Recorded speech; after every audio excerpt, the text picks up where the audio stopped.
नमस्कार, good morning India में आपका स्वागत है। मैं हूं अदिति राजपूत। किसानों के आंदोलन का आज 58वां दिन है। 2 महीने पूरे होने जा रहे हैं। किसान संगठनों ने सरकार के उस प्रस्ताव को ठुकरा दिया है जिसमें कहा गया था कि सरकार कृषि कानूनों को 1.5 साल तक टालने के लिए तैयार है। किसानों ने दोहराया कि सरकार तीनों काले कानून वापस ले और एमएसपी पर एक नया कानून लेकर आए। आज सरकार और किसानों के बीच बातचीत होनी है। इससे पहले किसानों ने सख्त रुख अपनाया हुआ है।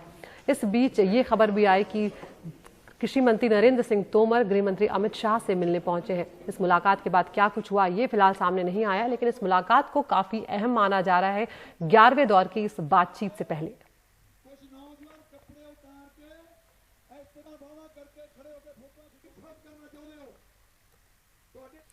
और दिल्ली की सरहदों पर चल रहे किसान आंदोलन को युवा लड़कियां कई नए आयाम दे रही हैं। उनकी वजह से संस्कृति और शिक्षा तक में आंदोलन की छुअन जो है वो देखने को मिल रही है। हमारे सहयोगी सौरभ शुक्ला की ये रिपोर्ट।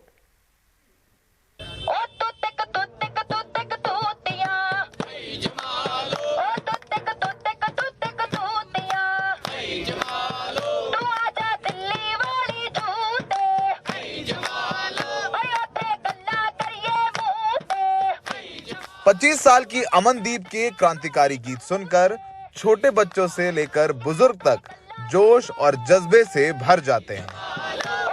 तालियों के साथ साथ सुर भी मिलाते हैं।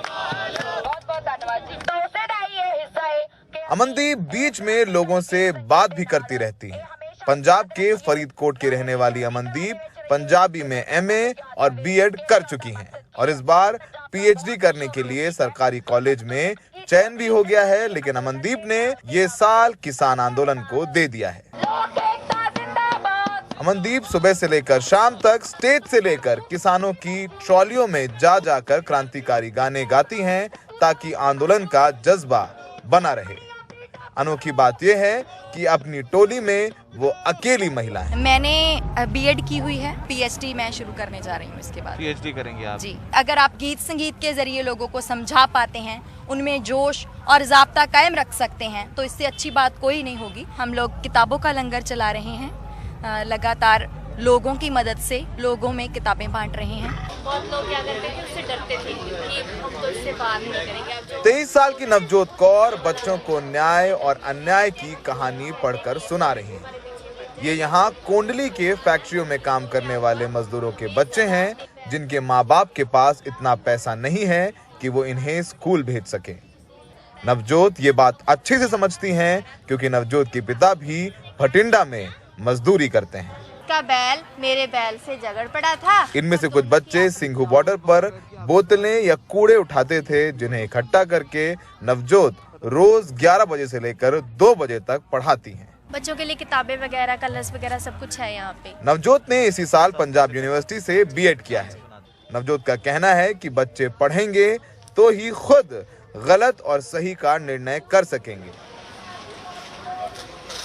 धीरे धीरे नवजोत के पास 60 से ज्यादा बच्चे पढ़ने के लिए आने लगे हैं। मेरे पापा मजदूर हैं। पहले हमने स्टार्ट किया था तो हम पहले जैसे लंगर वगैरह में बच्चे होते हैं, खाना खाने आते थे और बोतलें वगैरह उठा रहे होते थे, डस्टबिन वगैरह में बोरियां लेके आते थे ये बच्चे। मेरे पापा थर्मल प्लांट में काम करते थे तो वहाँ पे जो थर्मल है वो पहले जैसे सरकार ने ज़मीन ली थी, वहाँ गाँव उजाड़े थे, वहाँ पर थर्मल बनाया था। अब 30-35 साल बाद वो दोबारा क्या बोल रहे हैं कि वो थर्मल हम उसको मतलब ढा देंगे, उसको ख़त्म कर देंगे और जो वहाँ पे वर्कर्स काम करते हैं तो उनके लिए प्रॉब्लम हो जाएगी ना, उनको भी वहाँ से हटा देंगे। तो वो अपनी जॉब के लिए वहाँ पे लड़ रहे थे, है ना, तो वो धरने वगैरह पे थे। तो जब तक चलेगा हम यहीं पे हैं।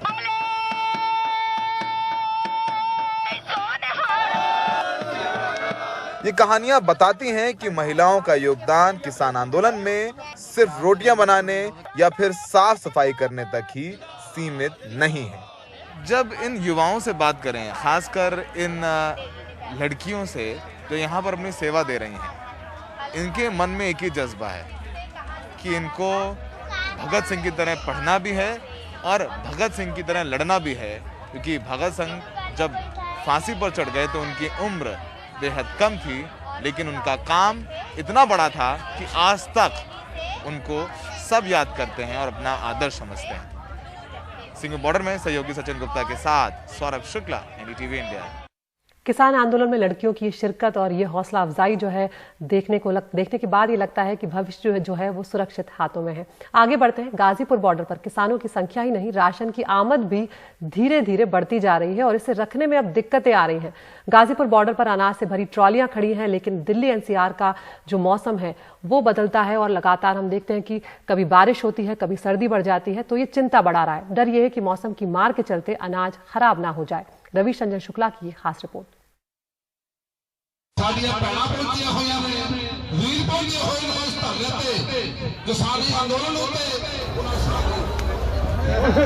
लंगरों पे जा रहा है, 2 महीने से रखा है, वहाँ यूज हो जाएगा, कहीं यहाँ यूज नहीं हो रहा। किसान नेता देवेंद्र तेवतिया गाजीपुर बॉर्डर पर ट्रैक्टर ट्रालियों में भरा अनाज दिखा रहे हैं। इसमें भी है। ट्रालियां ही नहीं, सड़क पर बने किसानों के अनाज के स्टोर में गांव-गांव से आई इस तरह के अनाज के कट्टे किसान लगातार भेज रहे हैं। दूरदराज गांव से अब बड़ी तादाद में अनाज आने से खराब होने की आशंका बढ़ गई है। इसी के चलते अनाज अब ट्रकों में भरकर दूसरी जगह पहुंचाया जा रहा है। 2 महीने से ज्यादा हो गए, ये खराब हो रहा है। और तो अभी ये क्या करेंगे आप लोग इसका? इसे भेज रहे हैं और जगह जहाँ यूज हो सके भंडारों पे। कितना अभी तक चला गया होगा? 170 कट्टा चला गया। यही है सिलेंडर, यूपी का माल है सब।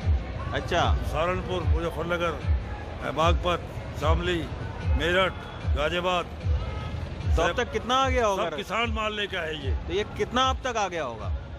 ये आपके सामने आता जाता लगता जाता, अब तो सप्लाई खाने पीने में सब जा रहा है। गांव पखनपुर जिला बागपत से खीर आई है, सभी किसान भाई ग्रहण करें। उत्तर प्रदेश के आसपास के जिलों से तैयार खाना भी ट्रैक्टर ट्रालियों में आ रहा है, इसीलिए ये राशन बच रहा है। गाजीपुर बॉर्डर पर सहदेव सिंह करीब 60 किलोमीटर दूर बागपत से 3 क्विंटल खीर बनाकर लाए हैं। गांव की इस देसी खीर में एक बड़ी खासियत है, ये जब मैंने खाई तब पता चला। किसान आंदोलन में किसान सिर्फ राशन या खुद पहुंचकर ही किसान आंदोलन को मजबूत नहीं कर रहे हैं, बल्कि ये आप देखिए कि मेरे हाथ में खीर है, ये बागपत की देसी बनी हुई खीर है और इस खीर में चीनी या गुड़ नहीं पड़ा है, बल्कि गन्ना पेर कर आपने डाला है इस खीर में। गन्ना को पेर कर उसका जो रस होता है उसकी बनाई है खीर। तो ये इस तरीके का कई जो देसी खाना है वो भी ट्रैक्टर ट्रालियों में भर के किसान भाई इस आंदोलन में लेकर आते हैं और किसानों को खिलाते हैं।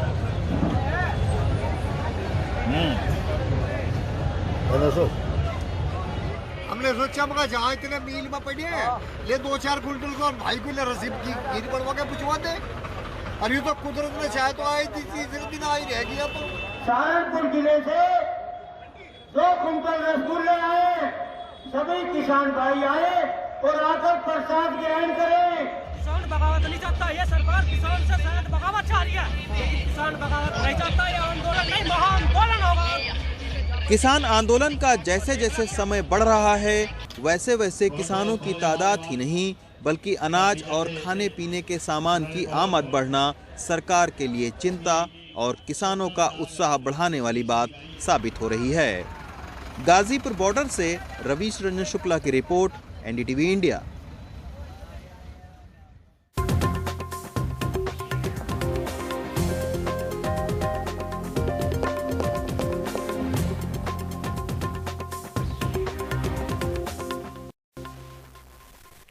कर्नाटक के शिवमोगा जिले में एक धमाका हुआ है। रात तकरीबन 10:20 पर शिवमोगा में एक जोरदार धमाका सुनाई दिया और उसके बाद तेज कंपन भी हुआ। ये इतना तेज था धमाका कि आसपास के कई इलाकों में इसकी तेज आवाज जो है वो सुनाई दी। शुरुआत में अधिकारियों को समझ में नहीं आया कि आखिर हुआ क्या है। बाद में पता चला कि स्टोन क्रशिंग साइट पर यह धमाका हुआ है और फिलहाल जो शुरुआती जानकारी आ रही है उसमें ये कहा जा रहा है कि 8 लोगों की इस धमाके में जान चली गई है, लेकिन अभी भी हम आधिकारिक बयान का इंतजार कर रहे हैं। बताया जा रहा है कि पत्थर तोड़ने के लिए इस्तेमाल होने वाला जो विस्फोटक था वो इस धमाके के पीछे वजह है। अभी वहां पर बम निरोधक दस्ता जो है वो पहुंचा है, वो पूरे इलाके को सैनिटाइज करेगा। उसके बाद आगे की जांच की जाएगी। क्या कुछ और लोग अभी अंदर हैं जिन्हें निकाला जाना है या कुछ और नुकसान भी हुआ है किसी की जान का। उधर पुणे के सीरम इंस्टीट्यूट ऑफ इंडिया की नई इमारत में भी आग लग गई, जहां पर 5 लोगों की जान चली गई है। गुरुवार दोपहर में सीरम इंस्टीट्यूट ऑफ इंडिया की नई इमारत में यह आग लगी थी। हालांकि 3 घंटे की मशक्कत के बाद आग पर काबू पा लिया गया। हादसे में मारे गए 5 लोग मजदूर थे और वहां पर वेल्डिंग का काम उस वक्त चल रहा था जिस वक्त ये आग लगी। सीरम इंस्टीट्यूट के सीईओ अदार पूनावाला ने कहा कि आग से कई फ्लोर तबाह हो गए हैं। हालांकि आग से कोरोना वायरस की वैक्सीन कोविशील्ड के उत्पादन पर कोई असर नहीं पड़ा है, क्योंकि कोविशील्ड का उत्पादन जिस इमारत में हो रहा है वो 3 किलोमीटर दूर है। सीरम इंस्टीट्यूट ने हादसे में मारे गए लोगों के परिजनों को 25 लाख रुपए की मदद देने का ऐलान किया है। इसके अलावा महाराष्ट्र के मुख्यमंत्री उद्धव ठाकरे भी आज घटनास्थल पर जाएंगे। ज्यादा जानकारी दे रही हैं हमारी सहयोगी। मौजूद है पुणे के सीरम इंस्टीट्यूट के वही बिल्डिंग के सामने जहां पे कल शाम को यहां पे आग भड़की हुई थी। ये जो बिल्डिंग आप देख रहे हैं इसके ऊपर के 3 जो फ्लोर्स है वहीं पे आग भड़की हुई थी। पूरे जगह पे आग फैली गई थी और इतनी बड़ी तादाद में थी कि स्मोक की वजह से फायर ब्रिगेड के ऑफिसर्स को अंदर जाने नहीं मिल रहा था। और जब करीब 4:30 बजे जब ये आग पे काबू पाया गया तब ऑफिसर्स कुछ अंदर गए। तब उन्होंने 5 लोग जिनकी इस घटना में दुखद मृत्यु हुई उनकी बॉडीज़ उनको रिकवर किए। तो 5 लोग 5 कॉन्ट्रैक्टर्स यहाँ पे जो काम कर रहे थे, क्योंकि ये एक अंडर कंस्ट्रक्शन बिल्डिंग है और यहाँ पे वेल्डिंग का काम चल रहा था और वेल्डिंग के काम की वजह से जो स्पार्क निकला था, तो जो स्पार्क की वजह से सारा जो इंसुलेशन का पूरा जो मटेरियल फैला हुआ था आजू बाजू में उस पे आग लगी और इसके लिए वो आग बहुत ज़्यादा भड़की हुई थी। तो स्मोक काफ़ी इंटेंस था जिसकी वजह से फायर ब्रिगेड के लोगों को अंदर जाने नहीं मिल रहा था। लेकिन जब वो करीब 4:30 बजे 2 घंटे के बाद जब आग पे काबू पाया गया तब जब वो अंदर गए तब 5 लोग इसमें दुखद उनकी मृत्यु हुई जिनके बॉडीज़ रिकवर हुए। उनमें से 2 यूपी के थे, 2 पुणे के ही थे और एक जो था वो बिहार का था। तो ऐसे 5 कॉन्ट्रैक्टर्स जो थे, जो लेबरर्स जो अंदर काम कर रहे थे, उनकी इसमें दुखद मृत्यु हुई। हालांकि 6 लोगों को पहले से निकाल दिया गया था। इस पूरे मामले में जो इन्वेस्टिगेशन है, पूरा का पूरा इन्वेस्टिगेशन है वो करने के लिए सरकार ने कहा गया है पुणे ऑफिसर्स को। हालांकि डेप्यूटी चीफ मिनिस्टर जो अजीत पवार है उन्होंने कहा है कि उन्होंने भी इस पूरी जगह का कल इंस्पेक्शन किया था जब वो आए थे कल शाम को, और उन्होंने ही पुणे के ऑफिसर्स को भी ये कहा गया है कि इसमें पूरी की पूरी तरह से पूरा इन्वेस्टिगेशन करें। हालांकि कोविशील्ड वैक्सीन पे कोई भी असर नहीं पड़ा है क्योंकि ये वो बिल्डिंग नहीं है जहाँ पे कोविशील्ड मैन्युफैक्चर होता है। ये अंडर कंस्ट्रक्शन बिल्डिंग थी। कोविशील्ड मैन्युफैक्चरिंग यूनिट जो है, फैसिलिटी जो है, वो बताया जा रहा है कि यहाँ से 1 किलोमीटर दूर है। तो कोविशील्ड की कोई भी नुकसान नहीं हुआ है। हालांकि इसमें रोटा वायरस वैक्सीन बनाने की तैयारियां करने वाले थे, ऐसे अजीत पवार जी कह रहे हैं। और आज दोपहर 12 बजे के करीब मुख्यमंत्री उद्धव ठाकरे भी यहाँ पे आएंगे, वो भी इस जगह का इंस्पेक्शन करेंगे और उसके बाद सरकार और क्या कदम लेती है इस पर सबकी नज़रें पड़ी रहेगी। लेकिन अभी फ़िलहाल के लिए यहाँ पे कोई स्मोक नहीं है क्योंकि 4:30 पे ही कल पूरी आग पे काबू पाया गया था। लेकिन इस पूरी घटना में 5 लोगों की दुखद मृत्यु हुई है।